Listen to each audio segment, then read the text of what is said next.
is up, TFA Fam? In today's video, we're going to be taking a look at the second part of our tight end ranking podcast video. Basically, just going to be talking about some late round tight end targets for 2020 redraft league. So please be sure to like and subscribe and let us know who you are targeting for your late round tight end this year. So let's just jump. We're going to kind of move around here a little bit, some of these other guys, because like I said, I mean, to be honest with you, Noah Fant, Austin Hooper, Blake Jarwin, Ian Thomas, like all these guys are tight ends that I really like as kind of the late round tight ends. But let's talk about a couple of them first. Let's talk about Rob Gronkowski. I do want to talk about him. We both have him at tight end 14. I know some people have him ranked higher than that, and for me, that's a little bit much, right? Like he's going which is ridiculous to me, 607 on Fantasy Football Calculator, 607. Get all the way the fuck out of here on that. Okay, like I get it. I totally get it. It's Rob Gronkowski, right? And the name and the Tom Brady connection. But this isn't the New England Patriots, right? This team has Mike Evans. This team has Chris Godwin. There's so many more options here. And not to mention the fact that he missed a year of football, which I don't think is that big of a deal. I think this could actually possibly help him a little bit. But let's go back to his last year in 2018.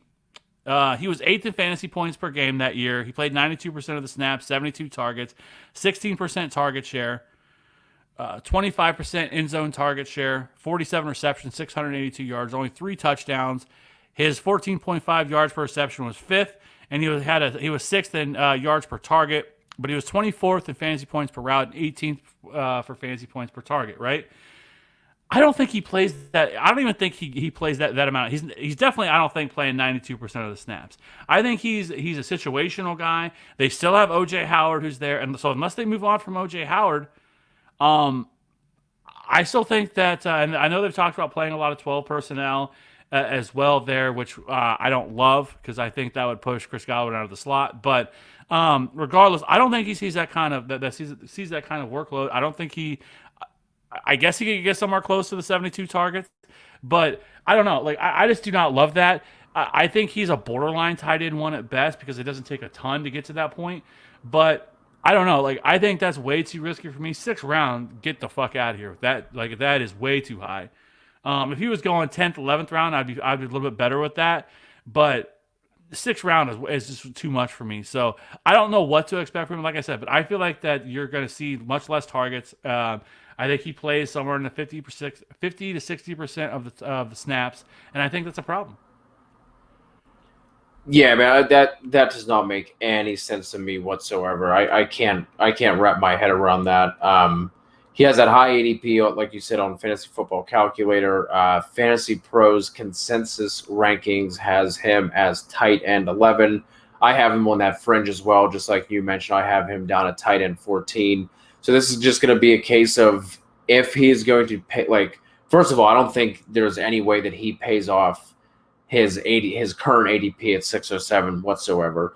But if he's going to get there, it's going to have to be one of those like 40 catch, 500 yard, like 10 touchdown kind of seasons. Like you're going to have to hope that he's basically like Tom Brady is just locked onto him in the red zone and like nobody else is eating in the red zone except Gronk.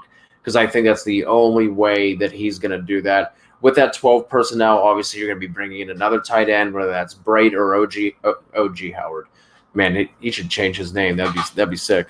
OJ Howard. Obviously, one of those other guys also going to be involved. And you like we talked about this during the quarterback show, but Evans and Godwin are around him as well. So he's going to be surrounded by better talent. The last time we saw him, he looked dusty to the point where I remember in the Super Bowl when he had that one. It was like a 30, 40-yard catch. And I was just like, where the hell did this come from? Because he definitely did not look like this for the majority of the year. If you go back and look at some of his game logs, started the season off, pretty Gronk-esque, went 7 for 123 and 1. But then after that, you're looking at 2 for 15, 4 for 51. A couple other lower games in there. And it's like I'm just not betting on. I do think that year away was definitely going to be helpful for his body. But if you look at the pictures between when he retired and between when he came back, that's not going to be easy for someone just to start throwing on weights and to start to put on, like, he looked like he lost 30, 40 pounds. So for him, in order for him to get there, I don't know, man, I just can't buy into that ADP. There are guys who are like, I'd rather either take one of the top 3 or 4 guys in this, second, third round, or just completely wait versus spending that capital on him. That is not a pick I can get behind whatsoever. I'm right there with you. I just think that is egregious, to be honest with you. So, let's kind of wrap this up. Let's talk about a couple of our late round tight ends. Now, Jonny Smith was one of them, but we've already talked about him for me. So I'm gonna tell you about my 2 real quick. About these are like really late tight ends. These are guys that I would probably monitor, guys you probably aren't going to draft, but I do think that could end up having some fantasy goodness by the end of the year, right? For me, the first one is one that probably nobody's going to know who it is. And I'm sure there's some dynasty guys out there that would, but your typical redraft person probably does not know who Cahill Waring is, who plays for the Houston Texans. He was drafted in the 3rd round, but a pretty athletic tight end. He ran a 4.67 40, which is 80th percentile, has a 83rd speed score, 85th percentile burst score. Did not play at all last year, right? But I think he has the opportunity to step in and be the starting tight end this season. We already kind of know about the everything else that's going on there with that team. The walking rehab unit that is with Will Fuller and Brandon Cooks. And so, I think that he is kind of that really deep late tight end that I would just kind of keep it on. He's 20. He just turned 23 a couple of months ago. 6'5", 252. But somebody that I really like, and I think that could kind of turn some heads here. Just somebody that I would kind of keep in the back of my mind, kind of monitor a little bit here. And then the other one for me is, I got to stay on brand. It's Dan Arnold. I was thrilled to see that they did not bring in another tight end. He is going.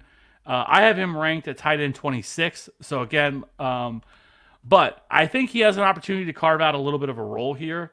In this offense, I don't think it's going to be anything extensive. I think that he can have some boom weeks, but I do think that he inside the red zone is somebody that can be looked at for some targets. They did bring in Max Williams as well last year, but he is much more of that blocking tight end, where Dan Arnold is much more of that receiving tight end. So I like Dan Arnold, and I think that he was never really given a fair shake in New Orleans. He did have some issues with lapse and judgment. Sometimes would run the wrong routes, and obviously Drew Brees isn't going to play that. So that's why they moved on from him. But I think everything is there for Dan Arnold. He is an athletic tight end, much more of that pass-catching tight end. So I really like Dan Arnold, and he caught a couple touchdowns late in the year last year once he got traded over to Arizona. So I think this is an offense that kind of takes a big step forward. But, like I said, he ran a 4.68 40, but he has a 97th percentile burst score, a 94th percentile agility score, and a 95th percentile catch radius. He's still only 25 years old, just turned 25, 6'5", 222, so he's built much more like that receiving tight end. But he only played in 5 games last year. But, I just think that he's kind of that guy that I'm just going to kind of keep my eye on, and somebody that could end up having a little bit more of a role than people would think. Yeah, I like that call because we've seen the Texans over the past couple of years searching for that tight end that could, to be that blanket Owen for Daniels. What's that? Be their next Owen Daniels. Yeah, there's a blast from the past. There's a little blasty blast from the past, as they say. No, but I do like that for all the reasons you mentioned, and I think if they can get the one guy instead of the 3 or 4 tight ends who always just basically just kind of go back and forth and trade off weeks of being fantasy relevant, he has a real shot. But I do just want to say real quick, so we don't forget this. We need T-shirts made with walking rehab unit with maybe some like Avi looking things of the Texans receiving core. I just want to make sure we get that on. We put that down on vinyl so we don't forget that, because you might be onto something there. The guys that I'm going to bring to the board here. Hey, you stayed on brand. I'm going to stay on brand for myself and for the podcast in general. Chris Herndon. I'm going to go back to that well one more time. We kept talking about him last year. It seemed like every single waiver show, like, all right, hey, listen. Apparently he was a little banged up again, but this is going to be the week.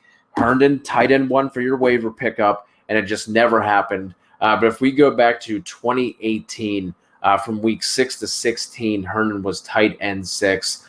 During that time, he was also 7th in air yards. With that group, with that the top 7 in the air yards, he led that group in ADOT. If you look at what's going on with the Jets, obviously they brought in our boy Denzel Mims. But outside of that, it's Crowder, Le'Veon Bell, maybe, possibly, whatever Gase is going to do with him.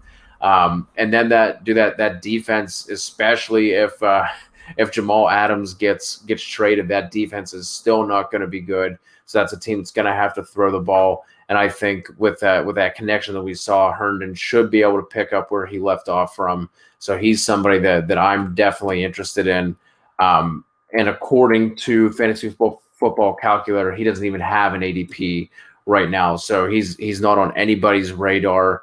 Going over to Best Ball 10s, he is tight end 22 with an ADP of close to 160. So he's a late round guy that you can definitely get on the cheap and not have to spend a lot of capital on. Frankly, you're probably not even going to have to draft him in your drafts to begin with. He's just going to be a guy to always keep an eye on when it comes up time for waivers. The other guy that I will talk about, Eric Ebron, obviously joining the Steelers. Again, like the Texans, that's a team that's been searching for that tight end position to be able to give them that weapon in the middle and down the seam. I think Ebron can definitely do that. He has his issues with his hands and the concentration drops and things like that. But again, it's another unsettled kind of situation where it's Juju, a bunch of kind of receivers. Maybe one of them can kind of jump. What's jump. that? Hold on. Let's restart them. Shut it down. Turn it back off. Blow in it, and then we should be okay. Okay. Hopefully, one of those guys from that group can jump atop the depth chart and be a clear wide receiver too. But if they don't, I think Eric Ebron stands to be the beneficiary from that. And he's a guy who I can see how we were talking about with Gronk needing to get to like that 10 touchdown kind of platform to pay off his ADP. I could easily see Eric Ebron living in that 7 to 10 touchdown range with the Steelers. They've been searching for a guy like that since Heath Miller roamed these streets out here in the Berg. So that is a guy that I am definitely buying into. He does have an ADP over Fantasy Football Calculator coming off boards at 1405, sandwiched in between Blake Jarwin and OJ Howard as tight end 19. So those are guys that for late round purposes that I'm definitely going to be keeping an eye on. And I don't think either, obviously Herndon especially, but I don't think Ebron starts to rocket up draft boards at all, unless there's maybe like an injury somewhere to the Steelers wide receiver group. But outside of that, there's just a lot of these late round guys who both of us like, and it's just one of those things like we've been talking about this whole time.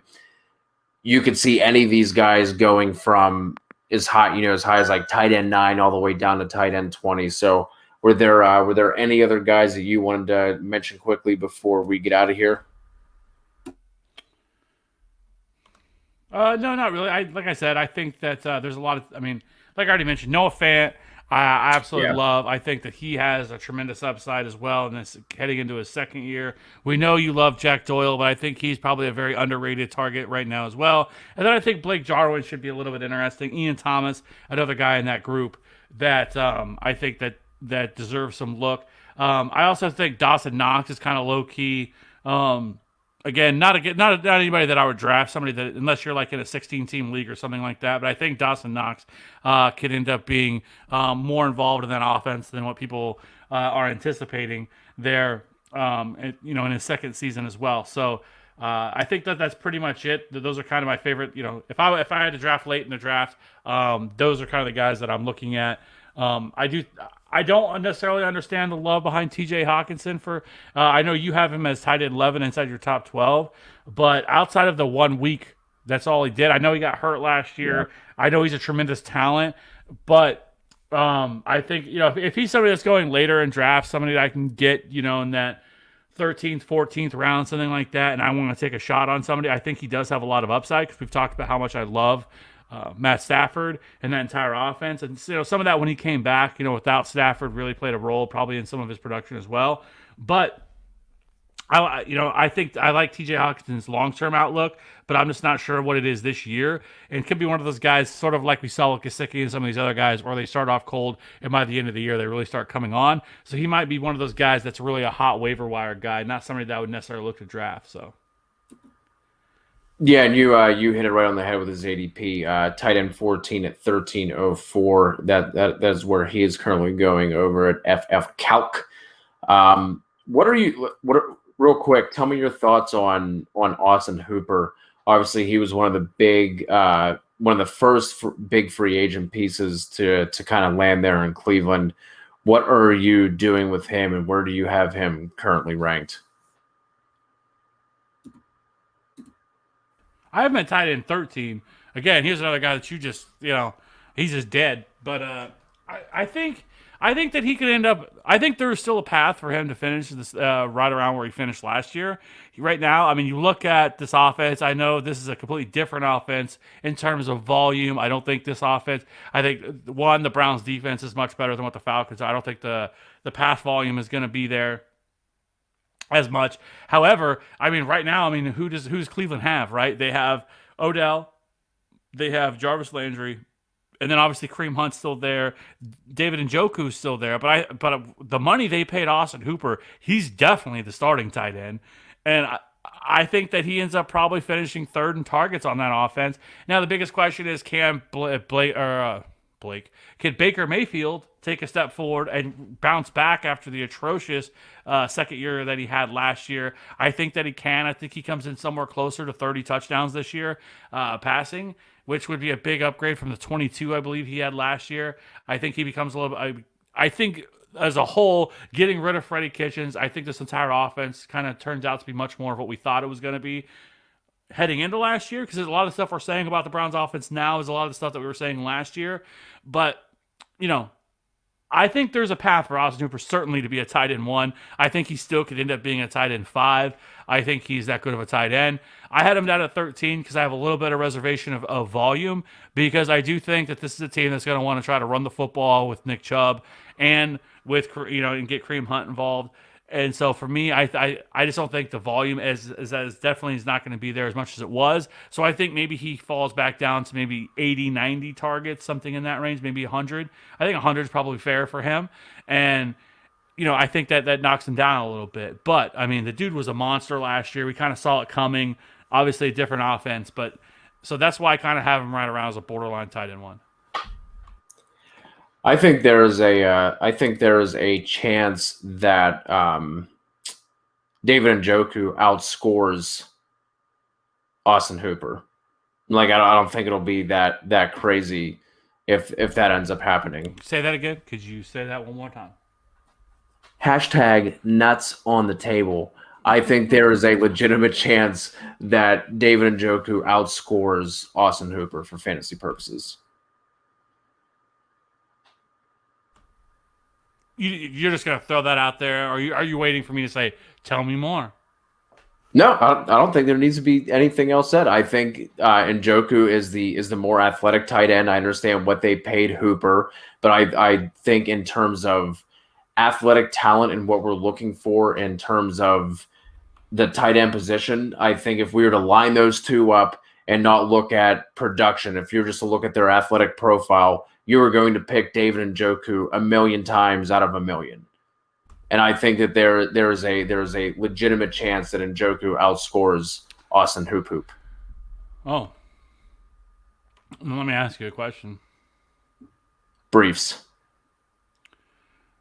Why don't you have David Njoku ranked ahead of Austin Hooper then?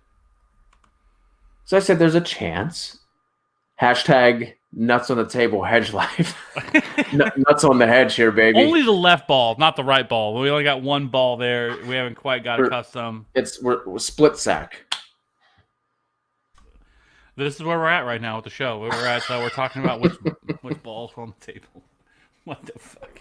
You're welcome. You're welcome, audience, to hear this. You are welcome. Hey man, I'm just putting a performance on for Carl Jr., the Emmy Award winner who's rocking with us in the YouTube chat right now. Oh, I thought that was like Hardee's. Like maybe Hardee's was tuning in. Maybe a little sponsorship, you know?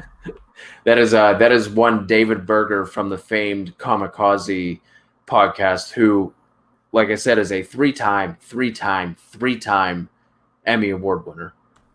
Well, I didn't realize we were among royalty.